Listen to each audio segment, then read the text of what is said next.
अच्छा, आप ये बताएं, पुतिन साहब आ गए हैं वहां पे, तो ये मैडम पुतिन साहब पाकिस्तान क्यों नहीं आते? सर हमें क्या काम है, हम किस लिए बुलाएंगे? फॉर एग्जाम्पल आप आपके ख्याल से वो यहाँ आएंगे तो हम उन्हें क्या कहेंगे? फाइटर जेट दे दें, कोई और चीज जो रशिया बनाता है ऑयल दे दें, उधार पे दे दें या किस्तों पे दे दें, ये बात करनी है? भारत हो जाएंगे तो कैश पे सर बात होगी, तो जाहिर इसलिए वो भारत चले जाते हैं। हमारी तरफ आएंगे तो चीजें तो हम भी सब ले लेंगे, जो जो भारत लेगा वो हम भी लेंगे दिखाने के लिए। लेकिन सिर्फ थोड़ा सा फर्क है, वो ये कि हम पैसा नहीं देंगे, हम उधार पे लेंगे, या फिर हम कहेंगे भाई वैसे ही दे दो क्योंकि हम तो बड़े अच्छे लोग हैं। या हो सकता है किस्तों पे ले ले जी, इंस्टॉलमेंट पे ले ले। तो सर वो शायद मूड में नहीं है हमें इस तरह से चीजें देने के, तो इसलिए वो भारत चले गए कि जहाँ पे बस सामान दो और उसी वक्त कैश लो और कहानी खत्म। इसलिए नहीं आता सर कोई हमारे यहाँ। जिस दिन हम अपनी इकोनॉमी ठीक कर लेंगे, इस काबिल हो जाएंगे कि अगर कोई हमारे यहाँ आता है और हमें उनकी कंट्री की कोई चीज चाहिए और हम उसे कैश पेमेंट पे ले सकते हैं या सही से हम उन्हें पेमेंट कर सकते हैं, उस दिन लोग हमारे यहाँ भी आने लगेंगे। अभी तो जो आता है हम उसे कभी फ्लड दिखाते हैं, कभी अर्थक्वेक दिखाते हैं, कभी कोविड दिखाते हैं, कभी ये बताते हैं हमारा हाल खराब है। तो सर हाँ, वो आगे बेचारे अपनी जेब कटवाने कौन आएगा करें, सर यहाँ पर? काम ठीक है करें, ना? ठीक है। लोग अभी अपने लेवल के लोगों से मिलते हैं, उनको पता है कि मैं वहां जाऊंगा तो इंडिया ऑयल भी लेगा, जबकि ट्रम्प मना कर रहा है फिर भी इंडिया ऑयल ले रहा है और भी ज्यादा लेगा। ये इंडिया मैडम, पेमेंट भी करेगा, अगर अगर फाइटर जेट लेंगे तब भी इंडिया पेमेंट करेगा। हमारा क्या सर, हम तो उनकी जो उनका जहाज आएगा हम तो उसके भी टायर उतार लेंगे जाते वक्त। बेचारे जो है ना मैंने कहेंगे उसको क्या करूं। फुल टॉस दी थी, आप छक्का मार सके, आपने उसको बहुत अच्छे से छक्का मारा है। सवाल सिर्फ इतना है कि मैं जो बात आपसे कर रहा हूं कि आज किर्गिस्तान के प्रेसिडेंट पाकिस्तान थे, जॉर्डन के किंग पाकिस्तान आए, फॉरेन मिनिस्टर ऑफ क्या नाम है उसका, इजिप्ट पाकिस्तान आए, इतनी लीडरशिप पाकिस्तान आ रही है, ईरान के नेशनल सिक्योरिटी एडवाइजर आए हुए थे, लीडरशिप दुनिया से आ रही है, लोग पाकिस्तान आ रहे हैं, मतलब अल्हम्दुलिल्लाह। मुझे पता है बहुत सारे लोगों को बुरी लगती है ये बातें जब पाकिस्तान की तरक्की की बात होती है, दुनिया में रेलिवेंट होने की बात होती है। सऊदीज के साथ हमारा इस वक्त बहुत अच्छा लाइजन है, हम एक अच्छे अंदाज से इस वक्त मिडल ईस्ट में दोबारा अपनी स्पेस बना रहे हैं। अमेरिका के साथ हमने तकरीबन 20 साल पार्टनरशिप इंडिया और अमेरिका की टूटी है, 2005 से लेके 2025 तक जो हुई थी। तो मैडम, ये पाकिस्तान की डिप्लोमेटिक कामयाबियां हैं, आप इनको ना माने, ना इनको वैल्यू दें, वो दैट इज योर, मैं आप पे छोड़ता हूँ। आप तो 7 जहाज गिराने को कह देती हैं और चलता रहता छोटी मोटी, जो ये वो बात है जिसको ट्रंप रोज कहता था, रोज कहता था 7 जहाज गिरे, आज सर रोज। आपको भी अपनी मर्जी की बात सुनाई देती है ट्रम्प की, कि ट्रम्प कह रहा है कि 7 जहाज गिर गए, ट्रम्प ने कहा 8 जहाज गिर गए, लेकिन ट्रम्प कह रहा है पाकिस्तान $33 बिलियन खा के भाग गया। ये आप लोगों को सुनाई नहीं देता। उस वक्त आप लोग कानों के ऊपर हाथ रख लेते हैं कि पता नहीं ट्रम्प क्या कह रहा है, अंग्रेजी बोल रहा है, समझ नहीं आ रही। तो ऐसे काम सर हाँ बिल्कुल सर, तो उस वक्त आप लोगों को कुछ सुनाई नहीं देता जब ट्रम्प कहता है कि जी ये $33 बिलियन खा के भाग गए। उस वक्त आपको बिल्कुल आवाज नहीं आती ट्रम्प की। और जिन लोगों का आप नाम ले रहे हैं वो यहाँ पे आप उन्हें बुलाते हैं, दिखाते। कई बार सऊदिया से तो 30-30 लोग भी आए थे, 30 अरब आए थे, जो कहा जा रहा था कि पाकिस्तान में जी वो पता नहीं कितने $1 बिलियन, $30 बिलियन के कितने लगाने वाले हैं। तो एक बड़ा ग्रुप आया था सऊदिया से, उनके सारे बिजनेस कम्युनिटी के लोग थे, वो आए, घूमे फिरे, खाया पिया और निकल गए। कुछ उन्होंने खास यहाँ पे कुछ नहीं किया। तो इसी तरीके से बाकी लोग भी आते हैं चले जाते हैं। जो अरब कंट्री के लोग आते हैं ना सर, उनको यहाँ पर आप शिकार के लिए भी जगह दिखाते हैं। सिंध में, बलूचिस्तान के साहिल पे और कई जगह पर, वहां पे बेचारी जो मुर्गाबियां और परिंदे जो अपनी जान बचाने के लिए मौसम बदलने पे इधर आते हैं, आप उनके शिकार के लिए सर पैसा लेते हैं और उनको मारने के लिए उन अरब्स को कह देते हैं जाओ। और इसी तरीके से सर यहाँ पे छोटे छोटे बच्चों तक को बेचा जाता है, जो कि वो ऊंटों पे बांध के, जो ऊंटों की रेस होती है उसमें इस्तेमाल करते हैं। और सर इसके अलावा भी बहुत सी चीजें होती हैं जो यहाँ पर आप उन अरब कंट्री से जो लोग आते हैं उनको प्रोवाइड करते हैं। और उसके बाद वो चीजें ऐसी हैं जो शायद आप अपने शो में या मैं अपने शो में बताने के काबिल भी नहीं हूं।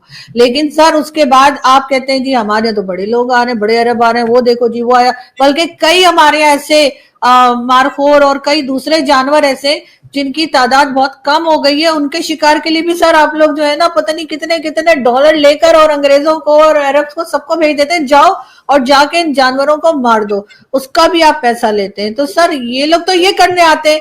सर यहाँ पे तो कोई ऐसा नहीं आता ना कि जिसने अपना कोई फाइटर जेट बेचना है, जिसने अपना कोई ऑयल बेचना है। अगर कोई आएगा तो जाहिर हम उधार पे ही लेंगे। हमारी हमारी इस वक्त जो हालत है, अगर हम इकोनॉमी पे काम करें तो शायद हम देने कैश देने के काबिल भी हो जाएंगे, लेकिन हम वैसा करते नहीं है। मुझे पता है आपको बुरा लग रहा है, आपको बहुत बुरा लग रहा है, और आप हो सकता है दिल दिल में मुझे कोई 2-4 बोल भी रहे हो, लेकिन कोई बात नहीं। देखिए, मैं आपको एक बात बताता हूँ, मुझे पता है आपको ऐसी बातें अच्छी नहीं लगती। पाकिस्तान ने भी तो असला खरीदा है, हमने भी तो अभी अमेरिकन ने F-16 के कुछ इक्विपमेंट हमें दिए हैं। हमने भी तो चाइना से जो इंडियंस बार बार कहते हैं जी पाकिस्तान के पास 83% इक्विपमेंट इन्होंने चाइना से खरीदा है, बाकी भी दुनिया से हमने खरीदा है। एक बात रही बात आपने कहा जी अरब्स की, वो आते हैं, अच्छी बात है, आते हैं, आके खेलते हैं, एंजॉय करते हैं, डेजर्ट में जाते किसी हैं, जानवरों की जाने लेते हैं, वो आप कहते हैं खेलते हैं। ये कौन सा खेल है भाई जिसमें आप बिला वजह में मारे डाल रहे हैं लोगों को?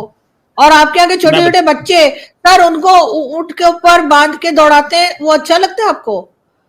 नहीं नहीं, आप दरअसल आप एक आउटडेटेड बात कर रही हैं। आउटडेटेड बात नहीं, आज भी हो रहा है। नहीं नहीं, अच्छा मारखोर का आपने जिक्र, बिल्कुल, मारखोर जो है उसकी गवर्नमेंट ऑफ जो गिलगित बल्तिस्तान है प्रॉपर उसकी परमिट अलाउ देती है, लाइसेंस देती है कि इतने मारखोर बंदा मार सकता है, $3 लाख 4 लाख के इवज, वो एक पूरी की पूरी लाइसेंस मिलता है उसको। अमेरिकन आते हैं, बहुत सारी दुनिया के लोग, स्पेनिश आते हैं इस के लिए। एक बात, दूसरी बात, आपने, मुझे पता है there is nothing which you like in this country other than yourself, लेकिन द प्रॉब्लम हियर मैडम यहाँ पे ये है कि आप, I hate myself sir in this country, उठा के मुझे कहीं और में फेंक दे घुमा के, आपने 10 सेकंड बाद कहा है, लेकिन चलें, मतलब पॉइंट हियर इज 10 सेकंड आप सुनती रही, समझती रही, तो सुन रही हूँ सर, मैं आपकी बात सुन रही हूँ, आपकी बात सुन रही हूँ जी। मैं आपको डॉक्टर साहब समझाने की कोशिश कर रहा हूँ कि जो मिडिल ईस्ट के शहजादे आते हैं तो अच्छा है, दे शुड कम। मुझे तो किसी बंदे ने, बड़े सीनियर बंदे ने बताया, उसने कहा when the Qataris come they bring C-17 Globemasters लेके आते हैं, आके अपने टेंट लगाते हैं, अपने होटल बनाते हैं, खाते हैं, पीते हैं,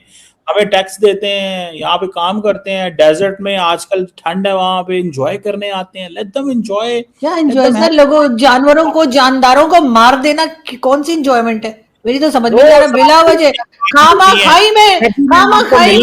खामा खाई में जो जानवरों को मार देना जो है वो खेल हो रहा है, और आप उसके पैसे पकड़ रहे हैं, और बाकी आप लोगों को बड़ा बड़ा ख्याल आता रहता है जी यहाँ पे ये हो रहा है तो वहां। आप दबा के मटन और चिकन मेरे सामने खा रही होती नहीं, मैं कोई नहीं सर, मटन मैं कभी नहीं खाती। चिकन हाँ, चिकन में खाती हूँ, लेकिन मैं चिकन का शिकार नहीं कर रही होती बैठ के डेली, ठीक है? और आपके लिए ये कोई बात ही नहीं है कि आप जाके जो नायाब होते जा रहे हैं, जो जानवर आप उनकी नस्लें खत्म कर रहे हैं, आप उनकी नस्लें खत्म कर रहे हैं। नहीं, मैं सी फूड में नहीं खाती। अच्छा, मुझे सी फूड की स्मेल भी बुरी लगती है। बीफ खाती हैं आप? चिकन नहीं, मैं बीफ नहीं खाती सर, मैं बीफ मेरे घर में पकता ही नहीं है, और मेरी मदर के टाइम से नहीं पकता। वो इसमें कोई रिलीजन उसका कुछ नहीं है, बस नहीं बनता हमारे घर में। लेकिन हाँ, चिकन खाते हैं बिल्कुल, लेकिन सर उसके लिए हम लोगों से पैसे लेकर सर वहां जाकर मारते नहीं है, ठीक है?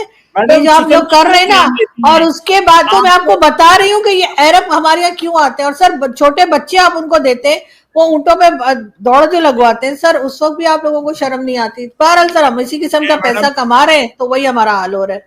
उसके बाद हम कहते हैं कि जी प्यूटन यहाँ क्यों नहीं आए। जब आप चिकन का लेग पीस खा रही होती हैं तब तो आपको उस मुर्गी पे इतना तरस नहीं आ रहा था, तब तो आप दबड़ लगी होती हैं, तब तो आपके नहीं, आपने कभी कहा, मतलब आप मैडम यार, आप डबल स्टैंडर्ड्स हैं आपके। अरबी भाई डबल स्टैंडर्ड्स नहीं है सर, मैं ऐसे जाके जंगलों में शिकार नहीं कर रही होती, ठीक है? लाखों डॉलर पकड़ के आप जो है वो उन जानवरों का शिकार करने भिजवा देते हैं, उसके बाद सर और क्या क्या होता है सबको पता है। हलाल।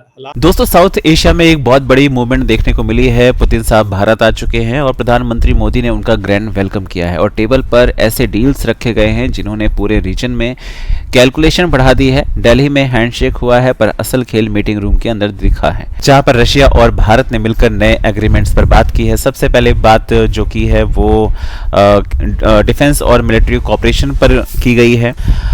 इंडिया ने रशिया के साथ एडवांस एयर डिफेंस सिस्टम पर डिस्कशन किया है, मिसाइल शील्ड स्ट्रेंथ करने की पॉसिबिलिटी, फाइटर जेट्स और मॉडर्न डिफेंस टेक लिस्ट पर इस वक्त चर्चा चल रही है, जिसमें आपका S-400 जो मिसाइल सिस्टम है उसको अपग्रेड करने की बात कही गई है। मतलब सिंपल है कि इंडिया अपनी डिफेंस मसल और पावरफुल बना रहा है।